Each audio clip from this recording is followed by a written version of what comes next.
Akhenaten was losing control of his empire and how he did not pay any attention to his empire, which forced his mother to make a visit to her son in his new city. And after this visit, a very mysterious thing happened. Akhenaten and Nefertiti split up and they lived in two separate places.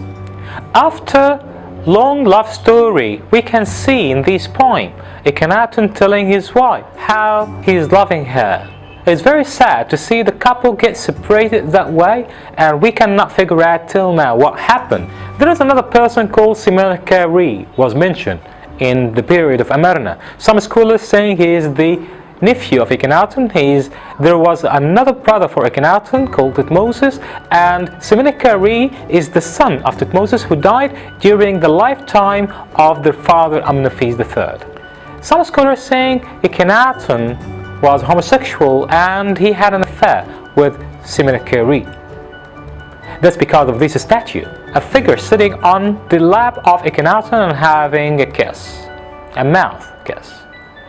And because of this poem as well, they thought there is a relation between Smenkhkare and Akhenaten. But there is something those scholars forgot.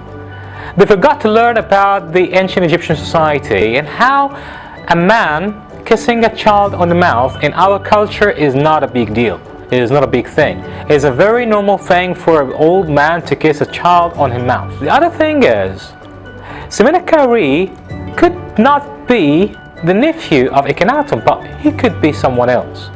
We believe that Nefertiti left in her own for a while, and we know that at the end of the time of Akhenaten, Nefertiti was a co-regent with Akhenaten and she ruled with Akhenaten. And there is a very rare icon showing Nefertiti as a pharaoh wearing the uniform of the kings and holding a mace head in her hand and smashing the head of the enemy.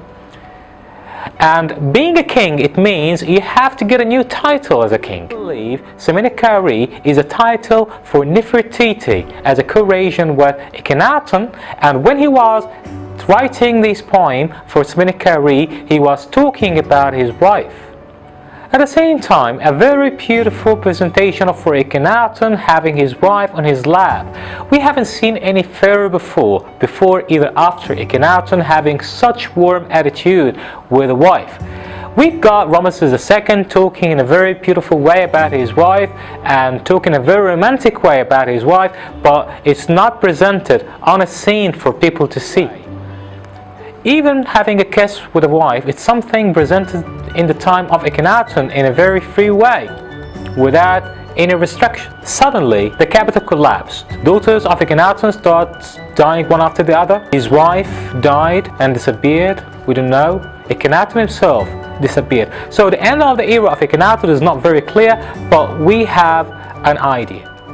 By analyzing those bodies were found in Amarna, we can see how they were suffering from anemia, and having such problem could be because they locked themselves in and no one can get any goods from outside, and they did not have enough goods for the growing society, and that's why they were suffering.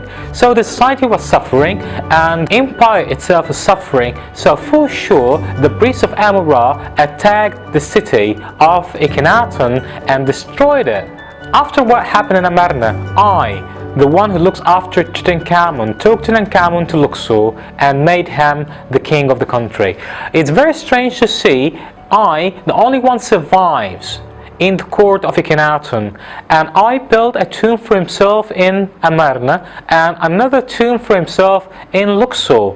So he is the only one proceeded his life without any problem during the time of Amarna and during the time of Tutankhamun as well, without any problem. It seems to be like he is the man inside. It seems to be like he is the one refreshed the cult of Amun-Ra once again, and the one who took Tutankhamun, the last one in the family with the royal blood, to make him the ruler of the country and to put him on the throne.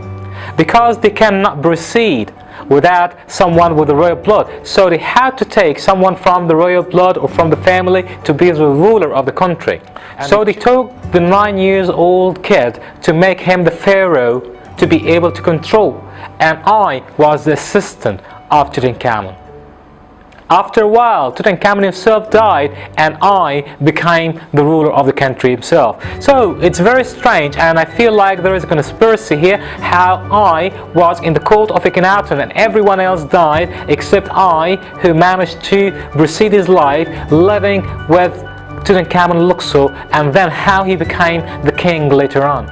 In 2010, they analyzed and x-rayed bodies from the Valley of the Kings. KV55 and KV35, those two tombs in the Valley of the Kings are very important. In KV55, they found a skeleton, and when they analyzed the DNA of this skeleton, they found it very similar to the DNA of Amenophes III, which refers to its father and son.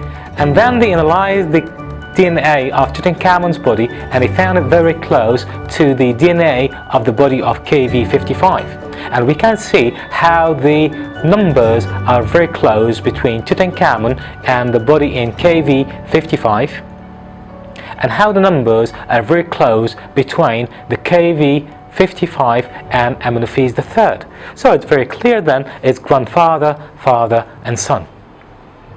In the other important cave, KV35, they found 3 bodies, 2 males and 1 male. One male, it could be the brother of Akhenaten, but they did not make sure about that. But the other 2 bodies, they gave them names. One of them called younger lady and the other one called the older lady. And they found that the DNA of this tuft of hair, which is found in the tomb of Tutankhamun, in a box written above it, Queen T, very matching with the DNA of this body. That means the older lady then, it's the body of Queen T, and the other body, the younger lady, they found the DNA matching with the DNA of Akhenaten, which making them brother and sister, and also husband and wife for Tutankhamun. So it's very strange how we can find those bodies in Luxor in the Valley of the Kings. So at the same time we can see how the body of the younger lady and the older lady mummified in a very good way, which seems to be like they died during the lifetime of Akhenaten, which gave it a chance for Akhenaten to mummify them.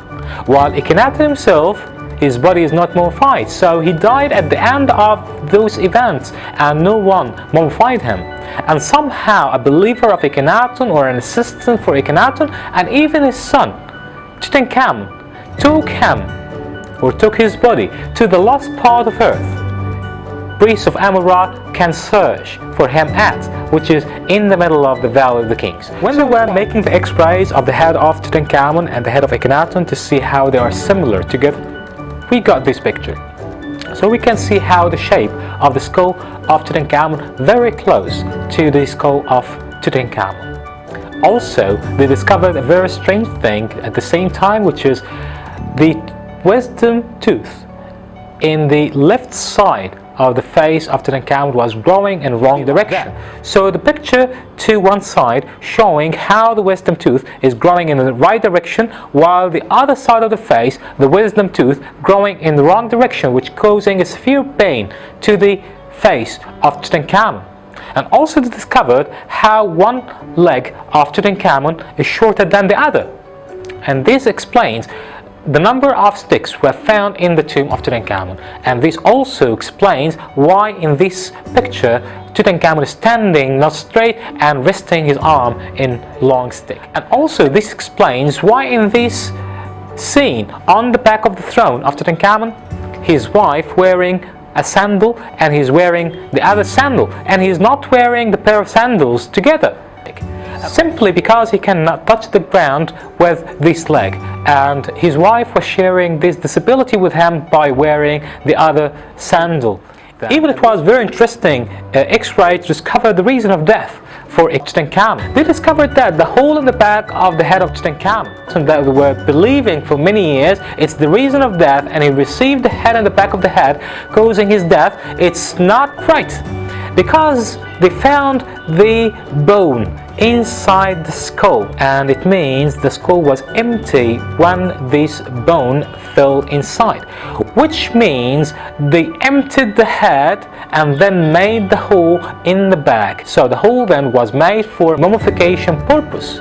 They sucked the brain through the nose out, and then they could not empty the back of the head, and that's why they had to make a hole in the back of the head to suck the rest of the brain from the back.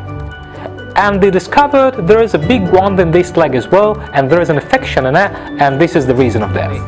And then this is the mummy of Tutankhamun, and we can see how Howard Carter lost his passion at the end, and actually he started being aggressive a little bit, taking the body of Tutankhamun out of the coffin, because the body of Tutankhamun was sticking with the bottom of the coffin with the resin, and actually used some force to pull it out. And while he's doing that, he broke the neck and broke the arms as well. Ouch. Thank you for watching this video. I hope you support my channel by hitting the subscribe button, which is down there, and the bell as well, to receive notification about the new videos I will put on my channel. Thank you.